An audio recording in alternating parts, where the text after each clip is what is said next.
Shoutout po sa ating lahat at your service, Mr. Wildlife TV. Please do support and subscribe. Walang iba po ang ama ng Kalingap, Kuya Val Santos Matubang, Boss Kalingap Rav, at ating Ina Vlogs. At please do support sa lahat po ng mga Kalingap charity vloggers or Kalingap partners. Once again, at your service, Mr. Wildlife TV, your Mr. Goodbye.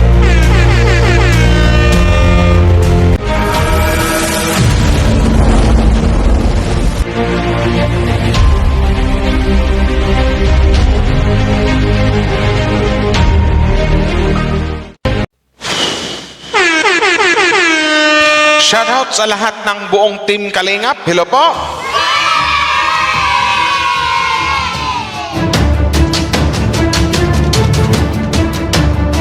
Hello po sa inyong lahat guys, no? At your service, Mr. Wildlife TV. So ito na nga po, another video reaction po ang gawin natin ngayon about dito sa loob ng Team Kalingap. Pero bago tayo magsimula, suportahan po natin sila ni Kuya Val Santos Matubang, Boss Kalingap Rab at Ina Vlogs. And don't forget to support sa lahat ng mga Kalingap charity vloggers, Kalingap partners. So yun na nga, ito na nga, i-react ko lang tong live ni Ido last night ba to or nung nakaraang gabi pa na ito na nga, may nangyari pa lang hindi ka nais doon sa Hong Kong nung nag-Hong Kong ang ITZY. So alamin po natin kung ano ba to. Pero bago tayo magsimula guys, ulitin ko lang po, suportahan po natin ang buong Team Kalingap, Kuya Val Santos Matubang, Kalingap Rab natin ng vlogs. At don't forget to i-support nyo din po si Wildlife TV. So yun po na, maraming salamat sa mga nag-like and share. So ito na nga, meron palang may nangyari pala doon sa Hong Kong na which is na nalaman natin or nalaman na siguro ng karamihan ngayon na nadukutan or something like nadukutan, na nakawan or nakuhaan, something like that. Halos magkapareho lang yan na nadukutan ng isang fiancé. So may nangyari palang ganon. So ito guys, pakinggan natin kung ano yung sinasabi ni dito natin malalaman sa live to sa live to ni Papa Eds or ni Boss Kalingap Ido. So maraming salamat sa mga nag-like and share. Eds, try ko ulamin yung matandang incheck na kumuha ng ampaw ni Vinci. Matandang incheck daw yung kumuha ng ampaw. Yun ang nangyari. May nanguha o nadukutan o something like nakuha nga na yung ampaw ni Vinci na binigay ng mga ITZY fans. Grabe naman.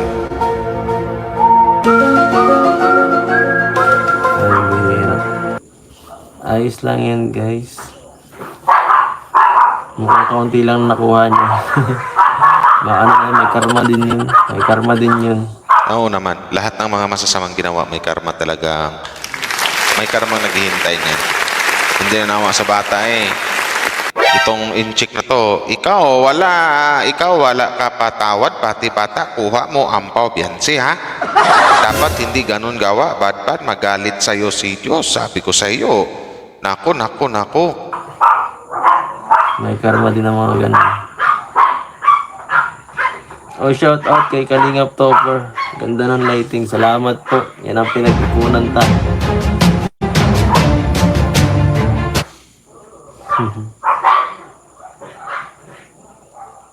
So sa madaling salita, kahit saang lugar ka, hindi ka talaga pwedeng mag-ano na lang na kasi kahit saang lugar naman mayroon talaga masasamang tao, mapa Hong Kong man or kahit anong bansa. So sabi nila sa ibang bansa mas marami pa daw mga masasama or mga mandulukong tao, sabi nila. Ito na nga, pati nga pala sa Hong Kong kasi ako po, kawawa naman si Vinci, di ba? Imbis na maano niya yung pinabibigay ng mga ITZY fans, yung mga nagmamahal sa kanya, na binigyan siya ng mga ampaw.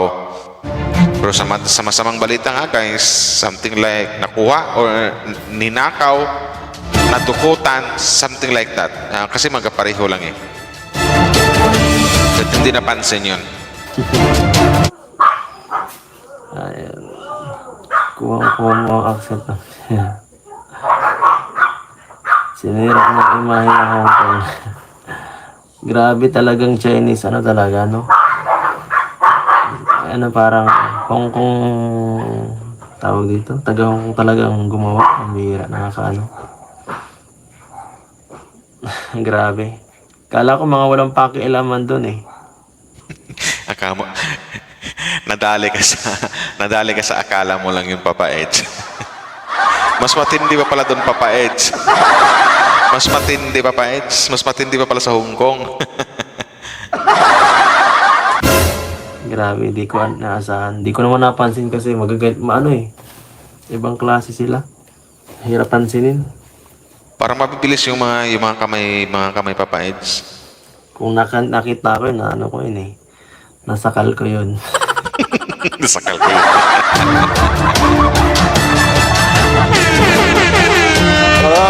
Yun na nga na kasi wala man tayong magawa kahit sabihin magalit tayo pero nangyari na yung hindi dapat mangyari na nangyari yung hindi tinasahan. So yun na nga, maninaw na sinabi ni Kalingap ito na nakuhaan nga or something like na nakawa ng isang fiancé which is yung sa mga binibigay ng mga binigay ng mga itchy fans na mga ampaw. So nakuha nga. Buti na lang hindi daw ito pakinggan natin. Joke lang. Baka pinagsabihan ko yun.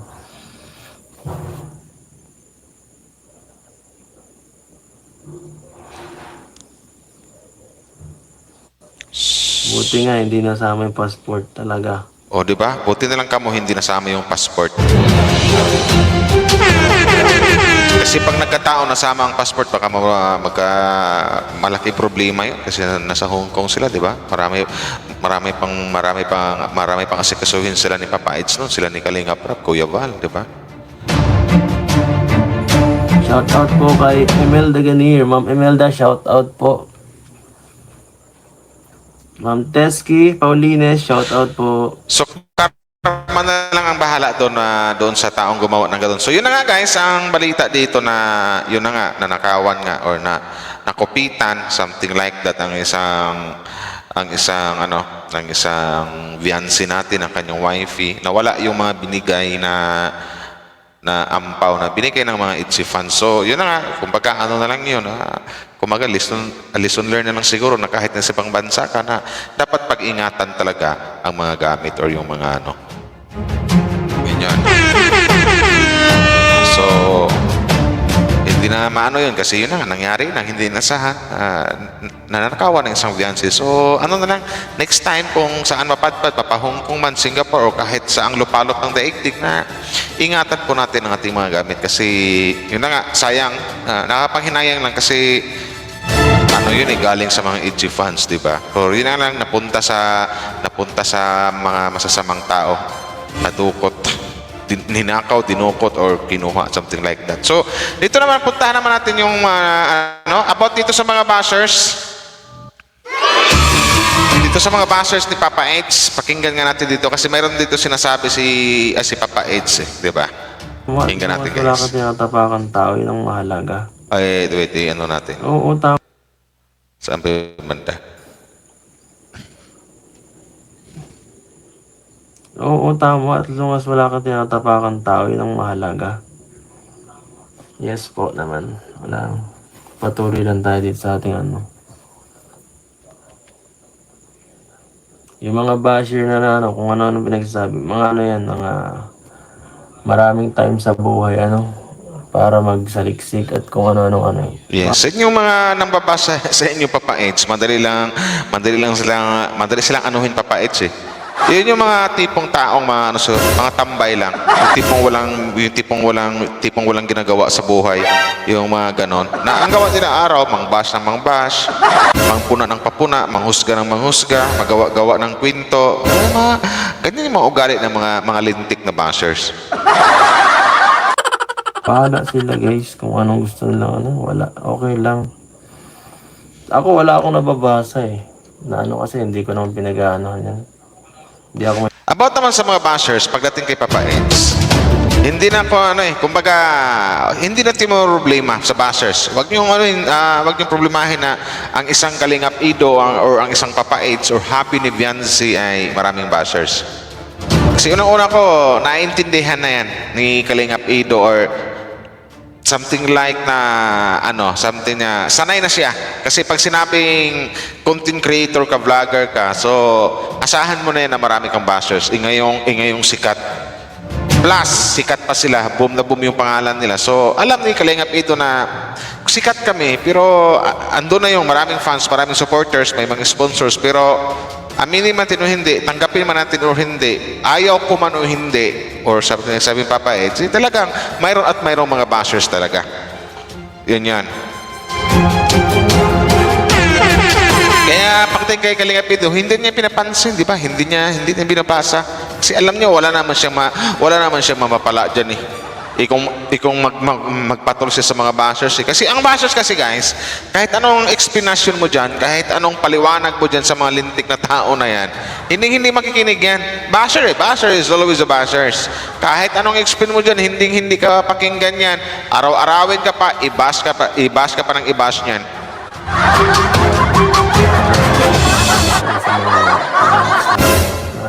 Pag alam kong masama, umpas na agad. No, mas maganda yun. Talay na ako sa bashing.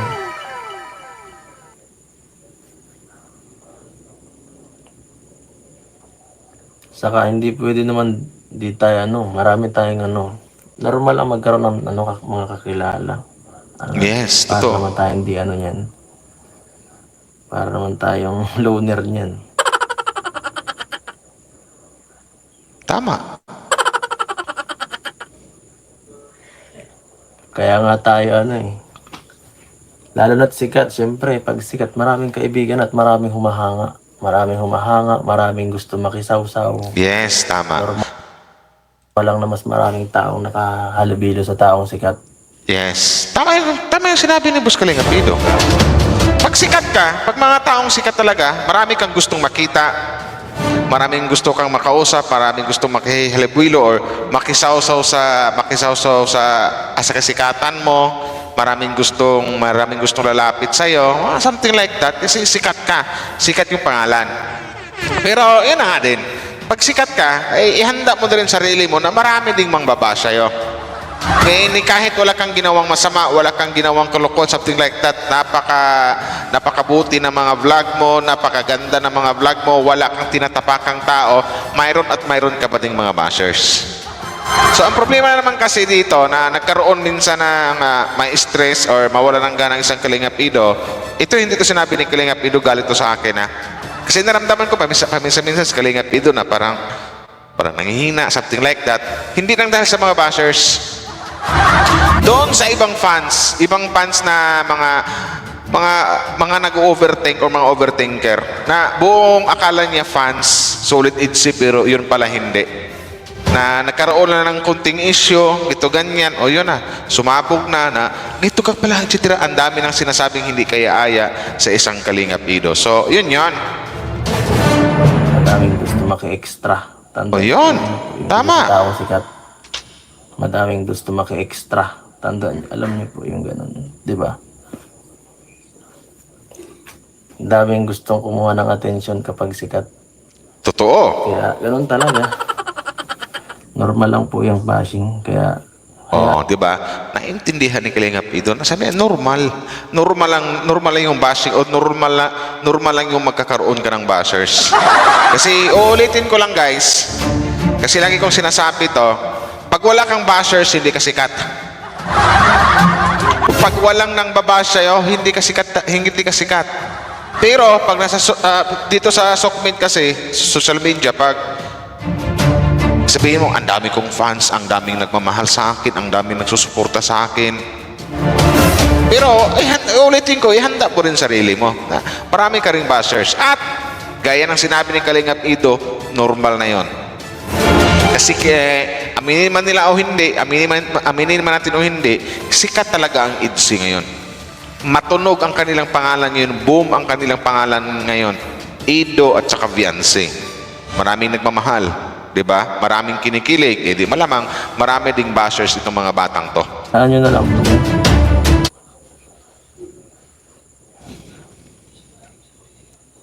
Ay, grabe. Tinisita tayo ni Kalingap Ian. Shout out kay brother Ian. Long time Ganun no lang. see. Di ba? Ay, si director pala ito. Si Direk Ian. So, yun na nga guys, no?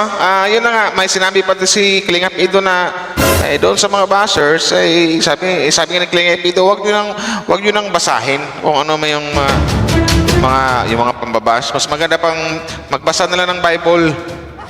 Bible na lang basahin kaysa magbasa sa mga comments sa mga bashers. So, yun lang yun. Pero for me kasi, as a reactor defender dito sa Kalingap, si Jom Cardanjoy, nagbabasa talaga ako. Pag alam kong foul na yung mga sinasabi, foul na, kung sa basketball, foul! Below the belt na yung mga tirada, pambabastos na, iko-content ko. So, yun. Pero, pagdating sa mga bashing, itong ganyan, sabi nga ni Kalingap Ido, normal na yan.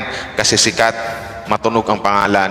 Maraming gustong makisawsaw, makiride on, maraming gustong, siyempre, makisama sa kanilang mga ang daming makihalubilo, makipagkaibigan, something like that. Sikat. At saka doon naman sa mga so ito na nga, nagsalita na rin si Papa Ed. So mas maganda tong i-play din natin. I-play din natin kung yun sa mga bashers kasi may mga ibang fans din kasi ito kasi nagsalita na si Papa Ed about dito sa mga bashers. Itugtong na natin tong mga nangbabasya kanya na laging pinipilit na may GF nga daw siya. Na ilang beses na siyang nagpaliwanag, ilang beses na siyang sumagot. For me nga, 1 is enough 2 is too much. 3 is a reason to keep quiet na lang. Kasi walang naniniwala sa sinabi niya, kasi pinipilit ng iba na may girlfriend ito, kisyo, ganito, ganyan. Hindi nga. Itinangin ni Papa ito na hindi girlfriend, kaibigan lang. So yun na, pagsikat nga naman talaga, kung sino yung alam na this. Pag sikat, marami talagang naninira, marami talagang nababash. Basta, sinabi ni Kalingap Ido, kaibigan niya. Hindi girlfriend. So, ilang beses ba gusto niyong magpaliwanag ang isang Kalingap Ido? Diyan sa mga ibang HC fans na may sabawang utak, o mga nag-overthink kay Ido o nagdududa kay Kalingap Ido. Ilang beses niyo ba pasagutin ng isang Kalingap Ido? Na noon pa sinabi niya na hindi ko girlfriend yan. Kaibigan ko lang. Kasi ang girlfriend ni Ido dito, soon, walang iba kundi yung kanyang wifey, si Beyonce. Magiging sweet ba yan sa Hong Kong yung dalawa na yan kung may girlfriend si Ido dito sa Pilipinas yung nagpunta sila sa Hong Kong? Naman hindi, di ba? Pinagmukha ditong mandulokong tao si Kalingap Ido. Hindi nga girlfriend.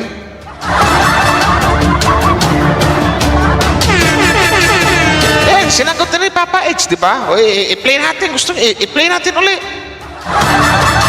Kaibigan lang. So, yun na. Kaibigan. Hindi girlfriend. Diyan sa mga ibang fans kasi, nagpapaniwala kasi doon sa mga taong ayaw sa EDC or taong ayaw kay Ido na alam naman nila na ang bukod tanging mga pinagagawa niyan ay siraan lang si Ido or siraan ng EDC. Napalabasin na may girlfriend, nakisyo ganito, ganyan. Hindi nga pinipilit ng mga bashers. So itong mga ibang EDC fans na hindi solid na mga EDC fans talaga, yung iba, nag-overthink, naniwala at the end, sa bandang dulo, nang babash na rin. Binabash na rin si Kalingap Ido. Uy, wag mong ganyanin si Beyonce. Kawawa naman si Beyonce, di ba?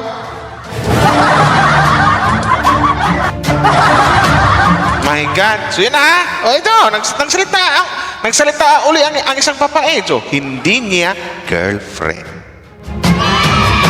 Okay na. Baka bukas naman, ipipilit nyo na naman. So yun na. Sinasabi ko sa inyo,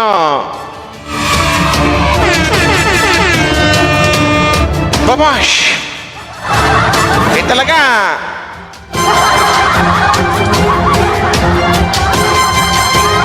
Kailangan sabihin, labas siya sa vlog. Saka yung tao na expose sa Sukmed. Yun po ang dahilan. Kahit anong sabihin ko na kaibigan, di kayo makikinig. So ano pang point? Sikat eh. Pero pag hindi sikat, wala yung mga yan. Pag hindi ka sikat, wala ka ring basher. Pero sikat ka, marami kang fans, marami kang supporters, marami nagmamahal sa'yo. So, understandable at maintindihan nyo na kung bakit marami kang bashers. So, yun yan. So, maraming salamat sa lahat guys, no? Hanggang dito na lang, hindi ko napahabain to. Wow Live TV. So, yun lang po, no? Yun na nga, isang Beyonce, masamang balita nga na nanakawan or natukutan ng isang Beyonce doon sa Hong Kong na yung ano sa binibigay na ampaw. Buti na nga lang, pati passport hindi rin nawala. So, yun. So, thank you very much. Hanggang dito lang, guys. Shout out po sa inyong lahat. Sa mga HC Israel, hello po sa inyo. Mega love shout out po sa inyo. Bye-bye!